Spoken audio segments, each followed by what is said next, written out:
So Project Looking Glass. Have y'all heard about this? It gets so deep because now I'm starting to understand 2027 and what's really happening. Of the caveats that I do have some personal information that I did get personally involved in was some information that had to do with the Stargates and Looking Glass, and more specifically the 2012 problem with those projects. The popular opinion of what's out there right now is that the project was shut down because there was a problem when we approached 2012. I've heard it described a number of ways, but to my knowledge, the problem is that the timelines converge on that point in time. And when you know enough about the Stargate projects and the Looking Glass project to know how string theory works and how the possibility of possibilities works and how making one choice over here doesn't necessarily mean that the other choice couldn't exist at the same time. But once you get your brain wrapped around this subject, you find out that at the end of 2012, in an easy way to put it, the choices that we make become less and less consequential to the future.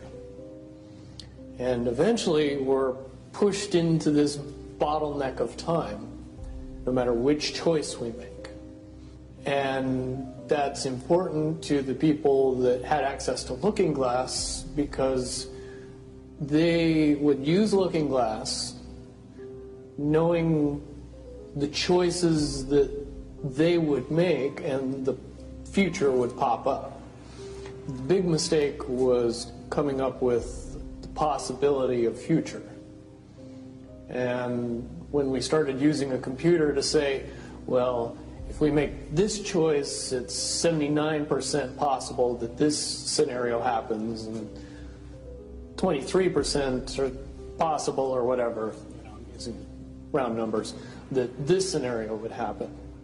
The understanding at the time was that was realistic. However, if you go down the road further and free will continues to exercise itself on this game, that 79% possibility sometimes changes very, very fast.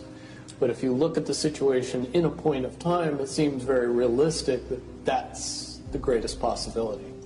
What happened was people, very smart people, began to figure out that something big was coming up.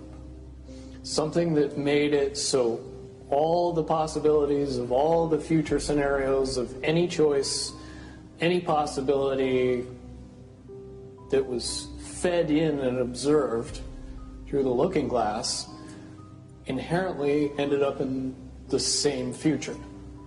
And no decision, no possibility changed past a certain point. That's the big secret. All possible timelines lead to the same basic set of history in the future. That is what sends everybody that has all of the information, that knows everything, into a blind panic. The people that know everything about Looking Glass, that have gotten all the reports and all the information, the elites of the world, probably figured out that that was the end of the game. And nothing could be manipulated beyond that point. When I was in the military, it would have been before '97 when I got in trouble. One of my particular areas that I was amazingly intuitive about is problem solving / mission planning, or more specifically, taking a bad mission and fixing it.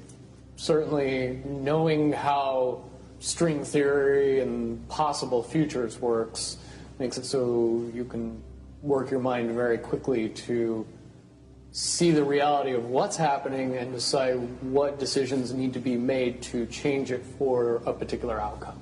At a certain point, after they're done hearing the computer tell them this is what's going to happen over and over and over and over again. All they become focused on is, how do we fix it?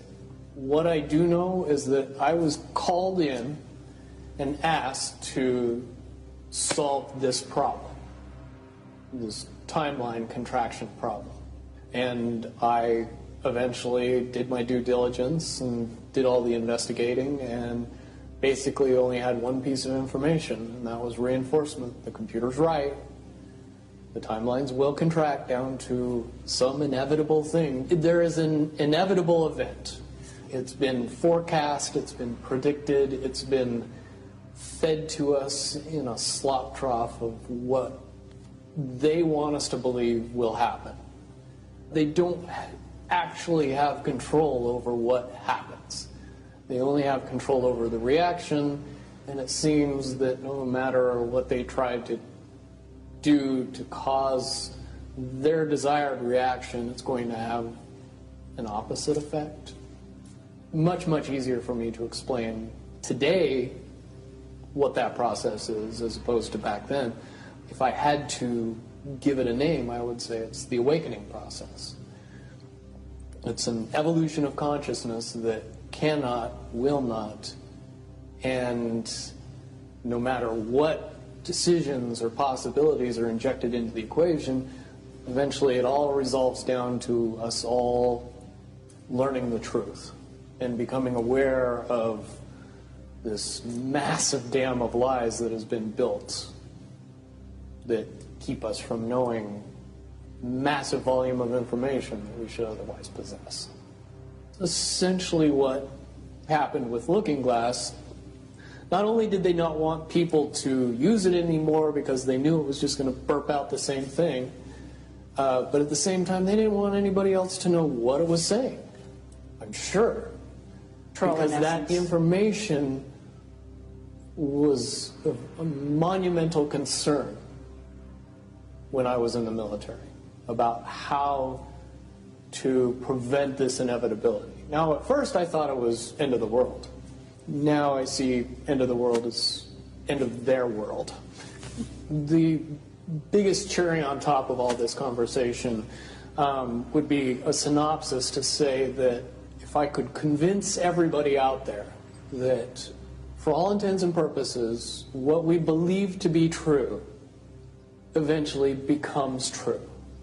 If somebody convinces us that a major disaster is going to happen in the very near future, a major disaster happens in the very near future. If we don't buy into that fear and accept that there is really nothing that we know is going to happen, and accept of whatever happens, that makes the convergence of the timelines happen as naturally as possible. Any attempts to try to go away from this one inevitable conclusion, I again see as a new beginning, an end of this reality, the beginning of something that we can't even possibly understand based on the level of our beliefs currently. But when all that information comes flooding out, there's going to be no denying what's true and what's a lie or what's illusion. Basically what we're experiencing right now is two master chess players sitting at the board. And one of them looks down at the board and sees that he's in checkmate in 7 moves. And he looks across at his opponent and he knows that his opponent sees it too. So there's no getting out of it. So at this point, the loser can only prolong the game.